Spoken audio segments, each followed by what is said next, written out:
तो ये जो जज्बा है, क्या कहेंगे आप? ये नहीं रुकने वाला, ये मुश्किल हो जाएगा।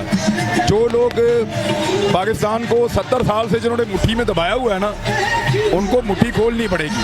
वजह ये है कि लोगों ने फैसला कर लिया है, खवातीन, बच्चे, बुजुर्ग, माजूर लोग हैं, नीचे नौजवान हैं, बड़े बड़े पैसे वाले लोग हैं, मैं देख रहा हूँ पैदल चल रहे हैं साथ साथ। तो उनको क्या मिल रहा है इसमें? उनको इसके क्या मिल रहा है? ये सारे लोगों को क्या मिल रहा है? इसको समझें, ये एक तहरीक बनती जा रही है। आप जितना मर्जी डराएं, खौफजदा करें, लोगों को मारें, लोगों को उठाएं, लोगों के कपड़े उतारें, यानी ये हरकतें तो मुशर्रफ ने भी नहीं की थी जो अब हो रही हैं। इसके बावजूद लोग निकले हुए हैं। ये इनकलाब है। मुशर्रफ के दौर वाली सूरत हाल अगर होती, अगर कोई डिक्टेटर भी होता तो इतना जुल्म ना करता, लेकिन डिक्टेटर से ज़्यादा जुल्म करने के बावजूद ये लोगों का आप जज्बा देख लें। ये मुश्किलात बढ़ती जाएंगी। पाकिस्तान को इकट्ठा करें, पाकिस्तान को बिखेरे मत, दुश्मनियां ना डालें, पाकिस्तान को एक मुल्क की तरह डील करें।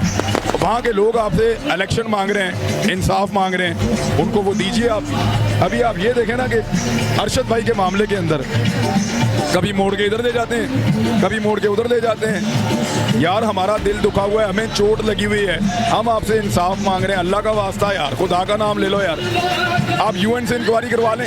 सारे जानते हैं कि अरशद भाई को किसने मारा है, सबको पता है पाकिस्तान में कि वो कौन था जिसकी वजह से भाई पाकिस्तान छोड़कर बाहर गया, वो कौन था जिसने यूएई से उनको निकलवाया। सारा मुल्क जानता है, सारे ओवरसीज पाकिस्तानी जानते हैं। और इन लोगों ने मजाक बनाया हुआ है कि हम ये करेंगे, वो वाली इंक्वायरी करेंगे, अब उस पर डाल दो, अब उस पर डाल दो, अब उस पर डाल दो। हद हो गई है।